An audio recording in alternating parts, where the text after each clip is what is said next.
Grady Jarrett says the Chicago Bears pass rush has not lost confidence yet. We're going to talk a little bit about that. DeAndre Swift talks about the blame for the Chicago Bears' current status and why Bears fans should not be blaming the coach. We're talk about all that, plus an update on the injury report and dive into the mailbag. All that and more right after this. You are now tuned in to Chicago Bears Central, your number one place for all Chicago Bears news and content.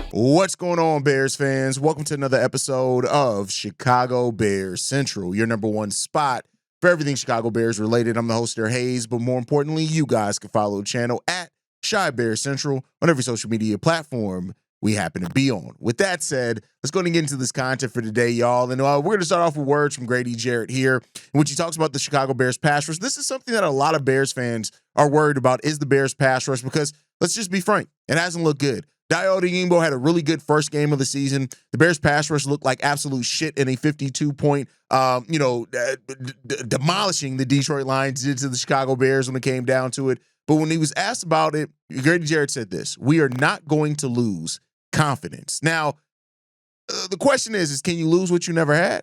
Now, that's me being a little bit petty, right? But, Grady Jarrett is joined this team as a veteran acquisition after being waived by the Atlanta Falcons. The Bears went out and got him pretty quickly thereafter that, right? They added him to a defensive tackle rotation that already included Javon Dexter and Andrew Billings.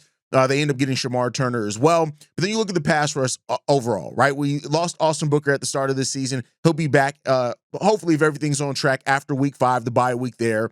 Montez Sweat has not been what we've paid him to be at all. It's been a lot of disappointment in his performance up until this point as well. And so, while Grady Jarrett is coming here, no doubt has been a leader and a voice in the locker room, also being somebody who was also named as one of the captains to this team, you're going to have to show it. And we could talk all day long about the Bears pass rush not losing confidence one way or another, but the fact of the matter is that what are you confident in? What have you done that you were confident? Where has the success have been that you have confidence so far? This was a pass rush that many Bears fans knew coming into the season or had concerns with coming into the season. Was it going to be enough? And so far, unequivocally, that answer has been no. It is not enough in what we've done so far. And despite paying Montez Sweat like we pay him, the production that we've gotten out of him so far at that position has not been adequate to how much we pay him. And it's not just all on him. Javon Dexter needs to be much more consistent. Grady Jarrett needs to be better. Those type of things. I think Dio, for the most part, has done what we've brought him in here to do. But again, when it's a problem, everybody's the problem on that. So you need to be better. And hopefully that this is just growing pains over the course of that, and this team will look much better as the season goes on. But as it stands right now, who has confidence in this defensive line? I don't. Do you? The Bears are going to have to get their shit together, to be 100% frank and just honest. They're going to have to get their shit together and perform much better than what we've seen up until this point if the Bears are going to want to win football games. And that's what I hope everybody's here to do, is to win football games. And guess what the Bears aren't doing? We haven't won football games. We're not winning football games. So we got to get that together. Hopefully the Bears are going to start getting on the right track and right path of being able to win, and the pass rush can be part of that. We need a more consistent pass rush. We need to, the Bears spent a lot of money in the trenches, a lot of money and assets in the trenches this offseason. And so far throughout of it, it doesn't really feel that much different than what we've had prior to that. Now, is that a little harsh? I'm sure somebody's going to think that's harsh of me saying that, but just look at the results. And so I've said it before, I've said it many times. Eventually, no matter what all the talk around stuff is, it all comes down to one thing. What are the results on the football field? And so far, the results of the pass rush haven't been that good. Now, as far as the injuries, one of the things that we've talked about in Grady Jarrett was he did not participate in practice on Wednesday. Well, Thursday that changed. He was a limited participant in practice, which is a good sign. We have a couple of more days into the game. They will release an injury report today. We'll see if Grady Jarrett is on it. Hopefully he is not with that knee injury, because you're talking about losing confidence. We can't lose you on the field and have confidence in that. So that's for what it's worth. Also updates to DeAndre Swift and Jahade Walker, both who were limited participants in practice on Wednesday. They both were full participants in practice on Thursday, which is really good. Again, I know DeAndre Swift hasn't been anything amazing at all for the Chicago Bears up until this point, but you want your pass rush fully healthy as can be, because you need those guys out there. I mean, you need your running back room as fully healthy as can be. Now, as far as the concerns, TJ Edwards, Kyler Gordon still did not participate in practice on Thursday. Jalen Johnson, we know he did not. Jalen Jones, Kieran Amagaje, they did not practice at all either. Kieran Amagaje actually got downgraded from being limited participant on Wednesday to not being a participant at all on Thursday. So the Bears injury report is still stacking up. It still doesn't look good, and especially with that defense, how many weapons were missing on the defensive side of the ball there for the Chicago Bears, namely TJ Edwards and Kyler Gordon, who are just huge, and Jalen Johnson, just huge into what this Bears defense can ultimately be. Missing those guys, it's going to be hard to overcome that, especially with those two guys in the secondary and TJ Edwards and what he does do as far as bringing, like I've said many times before, the little bit of identity the Chicago Bears defense does have. A lot of that is due to TJ Edwards. So, that's where things stand right now. For what it's worth, on the other side for the Cowboys, the players that they had that were limited and did not participate were all full participants in practice except Deron Bland, but Trevon Diggs, full participant. Tyler Gutton, full participant. Kevontae Turpin, wide receiver who was limited participant on Wednesday with a neck injury, full participant on Thursday. So it seems like the Dallas Cowboys are going to have, their full complement of players. We'll see if the Bears, who the Bears can get on the field. Now, with that said, we talked about DeAndre Swift and how he moved from being from not practicing to being more of a full participant in practice for the Chicago Bears, which is a good step there. He talked a little bit about the doubt around the Chicago Bears. He was talking to CHGO, and he said this. He's doing everything he can do in regards to Ben Johnson. We as players need to follow his lead and execute. And nobody needs to say that more than DeAndre Swift as far as executing. DeAndre Swift, when you watch him run, it seems like somebody who almost anticipates getting tackled, and he just runs like, oh yeah, when they got me, right? He doesn't break tackles. He's not overly elusive. When we heard out that he's basically getting 2 yards before ever being touched and still hasn't been great when it comes down to that, yeah, the blame goes around, right? 116 yards from the rushing game and 1 touchdown and 29 carries through 2 games. That's what we've gotten out of our rushing game. We need better performance out of that, and DeAndre Swift has to be part of that, right?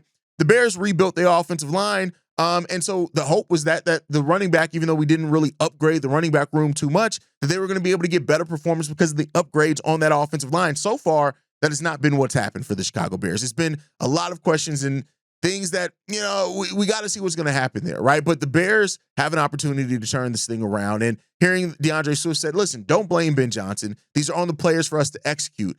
It's on everything. And Ben Johnson to itself, he's taking some of the blame as well as what happens here. And some of that comes with being a first-time head coach. They're going to have to learn. They're going to have to grow. And we'll see what happens here. But an interesting thing came out, right? As regards into the most big plays through week 2. And would you know that the Chicago Bears are tied for second with the most big plays? Now, big plays were considered rushing yards of rushing downs or rushing plays of over 10-plus yards and passing plays of over 20-plus yards. The Chicago Bears have had 9 rushing plays of over 10 yards and 7 passing plays of over 20 yards, giving them 16 big plays on the season, coming second to the Baltimore Ravens, who had 19, but leaving them tied with the Las Vegas Raiders, Los Angeles Rams, for 16, all tied for that second place there. So, listen, there are some things that you can look at, but it's not all about big plays, right? Sometimes, cool, making the big plays is fine, but are you grinding it out and getting those third and twos, right? Getting those third and 3s and 4s, those type of things. Is that what you're able to do? I think that's where the Bears have really failed at the most. And yeah, the offense has been explosive at times. It's made some explosive plays, right? But I think that overall, it's the consistency of the Bears offense. If you're making some of the most some of the most big plays as categorized by this report, it's fine. But if you're missing out on the small things, that's where it comes down to. So great that the Bears have generated some explosive plays, right? Caleb Williams, Odunze, DeAndre Swift has had a few of those, right? All fine there. Kama Nangai has had a 10-yard run. But when it comes down to it, you got to get the consistent part of the offense down. You're not going to make an offense just off explosive plays. So the Bears have to figure out a way to be more consistent in how they move the ball offensively. And until they do that, it's always going to be a struggle for the Bears offensively because they do become a one-dimensional team. So they're going to have to get that together. Now, one of the players that we just mentioned in that is Rome Odunze. And when you look at Rome, he's starting to slowly become the wide receiver one. I don't care what the depth chart says. When you look at the targets, when you look at all that, like it just is what it is. Rome Odunze was in the top 20 as far as highest graded receivers through the first 2 weeks of the season, coming in at number 19, right? Just been much better when it comes down to it. His yards per route run improved from 1.18 to 2, right? And so when you look at the best wide receivers in the NFL as well, they cleared 2 yards per route. And if he can do that throughout this entirety of the season, that would put Rome Odunze towards the upper echelon of wide receivers, right? The passer rating when passing it to Rome as well is up from 86.9 last season all the way up to over 100. So, like, the Bears are getting it done. Like, Rome Odunze is making the needed step that he has. But this is why you got to use your other wide receivers. You got to get Luther Burden. You got to get Colston Lovin. You got to get Oz, DJ Moore. You got to get all these guys in here. But it's clear that Rome Odunze is ascending to what many people talked about before the season started, and that was, can he become the wide receiver one? And so far, that answer is looking like, yeah. Not only is he doing that, but we're seeing when it comes down to it. So we'll see overall what this continues to be for the Chicago Bears, but it's good to see that Rome Odunze is really starting to put some things together and starting to stand up and the thing that we're looking at when it comes down to that. But we shall see what's going to happen here. But hey, overall, we'll see. Now, one of the things that's also has popped up, right, as well, is that there's been questions about Ryan Poles, right, and what's going on with Ryan Poles. And Eric Lambert tweeted out something the other day. He said this: if you trust the whispers that's already happened, Poles is taking one on more of a scouting role while Ben makes the final calls. That's what he put. We'll see, right? Is that truly what's happening now, right? Is Ben Johnson already at the place where he's making more decisions and Ryan Poles is just acting as a scout? I don't personally believe that. Right? I don't think that's happened up until this point. I think when you look at some of the decisions that have been made about this team, you can still clearly see Ryan Poles' imprint on things. And do you want to put a rookie head coach with that much power yet? And so we'll see what happens there. There's going to be a lot. I've said it multiple times. When your team sucks, there's going to be multiple rumors about stupid shit. That just is what it is. Now, if Ben Johnson ascends to that level where he has that level of success and trust where he's making those type of decisions, oh, well, so be it, right? But as it stands right now, like, I think a lot of that comes down to noise more than substance. But we'll see as this thing continues to go on. And I know there are going to be a lot of Bears fans, especially with how upset they are at Ryan Poles right now, that says that's probably what needs to happen. So we'll see what the future holds in that one. But let's go ahead and get into these voicemails for today, man. Well, first, before we get into the voicemails, let's get into this message from DraftKings. What's going on, y'all? It's your boy Hayes. And if you know nothing else about me, you do know that I love sports, each and every sports. And because of that, I've teamed with DraftKings Sportsbook for an exclusive offer for you guys. New customers can bet $5 and get $200 instantly in bonus bets. It's $200 instantly in bonus bets. All you got to do is use my code BEARCENTRAL. It's the name of the channel that you're seeing this on, so you already know what the code is. It's Bear Central. The next great touchdown is coming, and you can bet on it with DraftKings. Stay in on the action and use your bonus bets on DraftKings same-game parlays for a shot at even bigger payouts. If you love the thrill of live betting, DraftKings has got you covered. You can bet on live in-progress games as they happen. If sports betting is not yet available in your state, don't worry. You can still get in on the action and all the fun with DraftKings Daily Fantasy Sports and have a shot to win cash prizes. Again, use my code BEARCENTRAL and tell them Hayes sent you. Peace.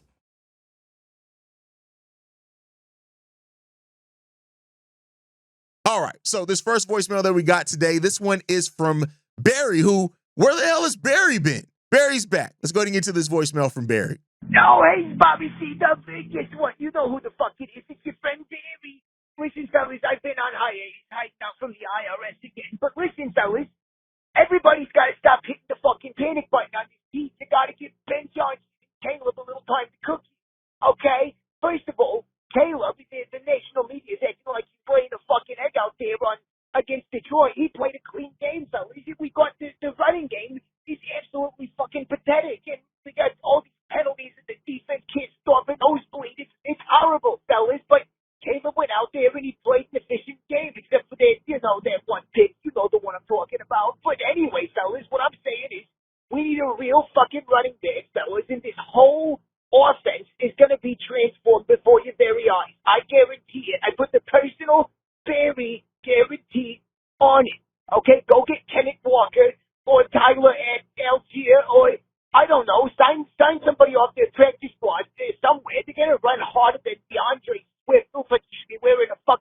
to on a football field, fellas. I've never seen a running back that's less running backy than DeAndre fucking Swift.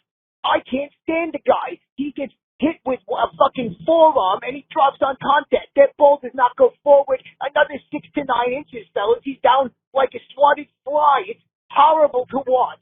So anyway, I say go get a running back.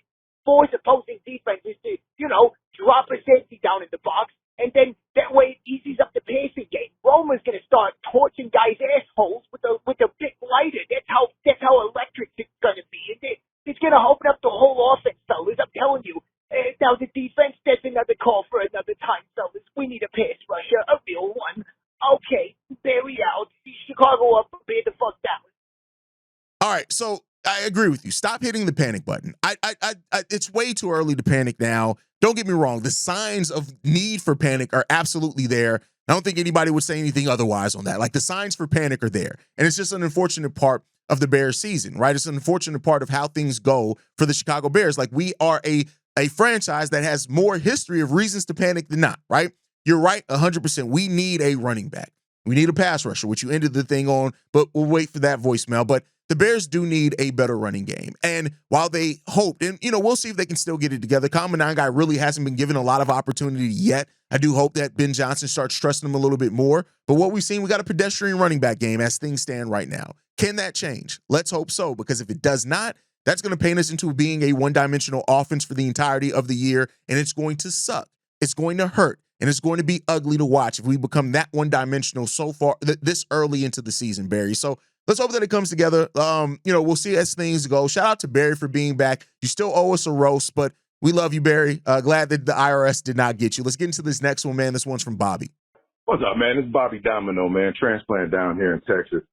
Ben Johnson's already lied to the people when he came in and said this was an open position battle from the beginning.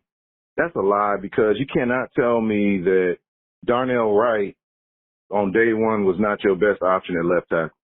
You drafted Ozzie Trapillo, a right tackle. Second rounder should be a plug-and-play right tackle. So if he's a plug-and-play right tackle, you can't tell me Darnell Wright is not your best option at left tackle. The dude looks lazy, and he looks like he ain't really putting the effort in. So if he looks lazy and he ain't putting the effort in, throw his behind on the left side and expose him and make him work. That way we know whether or not this dude deserves a contract. Because right now, he don't look to me like he deserves a right tackle contract, let alone a left tackle contract. But if you throw him at left tackle, put your pillow in at right tackle, run your guards that you brought in, and I'm not seeing enough sixth man. Where is the sixth offensive lineman?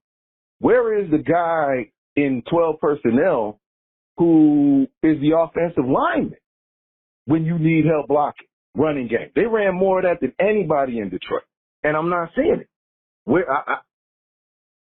Braxton Jones, if Braxton Jones is on the field, he should be the sixth offensive line. It just doesn't make any sense to me. And they're not running the ball. So it basically seems like, okay, we're trying to see what we got. We really don't know what we got going through practice. We really don't know what we got going into the season. So it just seems like these coaches are trying to figure out what we got. We're going to coach. Players that listen will improve. Players that don't will get exposed. I think that's what you're seeing with guys like Tyreek Stevenson, DJ Moore, Braxton Jones, even Darnell White at the right tackle. These dudes ain't listening to the coaches. Now we got a situation in Chicago where it's looking like we're going to have to burn this thing down again. And it just makes me sick because it's the same garbage generation after generation. I was a young man watching the Bears win in '85.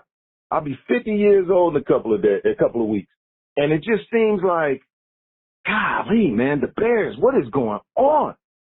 What is going on? And I would have thought with a new stadium on the horizon, the NFL would be more than happy to make the Bears look good. In all reality, they're making the Bears look bad with these phantom holding calls, killing drives just so teams like Minnesota and Detroit can get a W where they don't necessarily deserve to get the W against the Bears. Minnesota didn't deserve to get that W against the Bears. The refs had to help them out. In Detroit, the Bears were still in it. Should have been basically tied up going into halftime. But when the Bears were leading that drive, here we go with the referees getting involved. And so I don't think that you can say that Ben Johnson lied because of something you felt should have happened. We did try out Darnell Wright at the left tackle, and apparently that did not work. So, and Ozzie Trapillo, I mean, there's a reason why he didn't win the left tackle role either. Like, Ozzie Trapillo didn't look amazing. He didn't look earth-shattering. So I think calling something a lie because you felt that you came up with a better way that it could have and should have went doesn't necessarily mean that the results would have been there either. I think what we're seeing from the entire O-line so far is that outside of really Joe Thuney, everybody's been inconsistent up until this point in the season, right? And you say that they're still trying to figure out. We knew they were trying to figure it out coming into this year, right? We knew that we had a team that they were trying to figure it out, but I think saying that it's time to burn things down after 2 games is a little bit too much of a knee-jerk reaction there, Bobby. You got to chill out a little bit on that one, right? And to say that the Minnesota Vikings didn't deserve to win that game, here's what I got to tell you. The Bears definitely didn't fucking deserve to win that game either. It wasn't just the officiating. And you say things like, that sounds conspiracy, like you think the NFL would want to push. The NFL ain't out there telling refs to do certain shit. Like, there's just certain conspiracy theories I believe, certain ones that I don't. But the Bears definitely, you see how the offense looked? They didn't deserve to win that game either. So regardless of what the officiating did or did not do, the Bears offense looked like ass. Then the Bears defense looked like ass in game 2. So this is a team that's trying to put some things together. They have a lot that they need to figure out, and the hope is that they start getting that shit together sooner rather than later. All right, let's get to this next one, man. This one is from Ant. Hey, what up, fellas? This is Ant, the Army vet, calling in about the whole DJ Moore trade block thing or whatnot. But I got a different take on it. I'm not in a ballpark of, oh, they don't like DJ Moore, or maybe he's not doing what he's supposed to, and all these things so he can get traded. But I remember Caleb Williams when he came into the league, he said he remembers everything and everybody that said something bad to him. He holding on to those receipts. You think he holding on to one of those receipts for DJ Moore? Because DJ came out and said, like, you know, Justin is better than Caleb, and he wanted Justin to be there and everything like that. So you think he holding DJ accountable for that? The only reason why I say that is because, like, if you look at the workload that DJ Moore had when Justin Fields was here and Nagy and all that, not Nagy, Flus or whatever, he was the only weapon outside of Darnell Mooney and Cole Kmet, so obviously he got the most targets.